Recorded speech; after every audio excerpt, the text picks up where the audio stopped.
reason I'm doing this is because I had a client come into the studio. Her name was Kylie, and she said to me somehow I needed to make the Inspired Soul Sisters page a little more real. So the stuff that I was putting through and posting, she really loved, and it was awesome, but it was a little too commercialised. It really wasn't about me. So I guess I've got to put myself out there, and I've got to have a little chat so people can engage and see who I really am. But, you know, it's a bit of a risk, isn't it? Because you don't know if people are going to like you or not like you, and I guess that's what life's all about, really, isn't it? Is having a go and putting yourself out there and seeing if you can connect with people.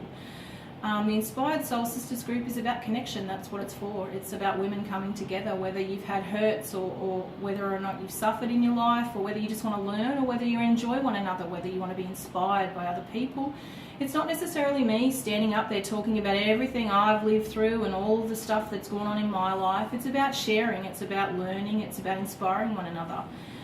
You don't need to be a ball breaker either. You don't need to make that car that you're driving out the front is you that's paying for it, and it's not anybody else. It's about doing what you really need to do. It's about walking your own path and being inspired by other women and learning what's the best part of you and celebrating that.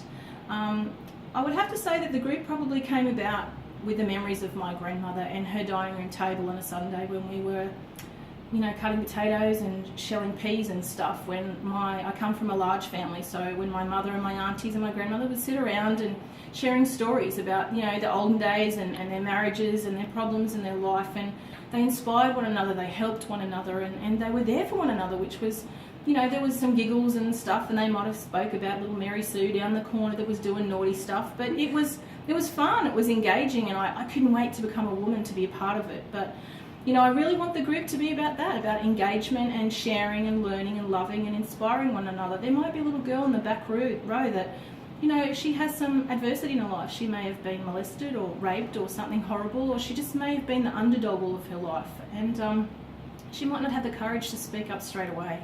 But after listening and sharing and feeling the love, and she might after that, because once you start to share and you break open and the light shines through, then that's when you can really be who you want to be. That's when you really transpire into who you are.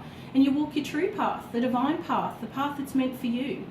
So I think sometimes, you know, when you're at home with all the kids and you know, you're working really hard for the family and stuff, you just need time out here and there. And, you know, the meetings that we're going to put together are just that, time out, a bit of fun, some chocky and coffee and giggles and carrying on and all that sort of stuff. But there'll also be topics of education. There'll be hardcore stuff that people want to learn about. There'll be some sharing and things. You don't have to share. You don't have to be a part of it. You don't have to do anything. But if you want to come along, everybody's more than welcome. I want it to be something that people look forward to every month and share. So the next meeting is on the 7th of October.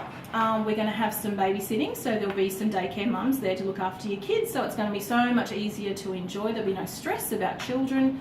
The other thing I want to share is tonight's a full moon, the new moon, I'm sorry. It is a black moon. It's the second moon within the cycle, so you need to set your intentions down on a piece of paper and keep them in a safe place and speak them to Mother Moon during the month, and when she's full, that's when you burn them. But I can talk you through that another time, but it's a very important time tonight. So, you know, come down, guys, have a good time with us, be a part of our crew. That'll be awesome. And I'd just like to say namaste to everybody.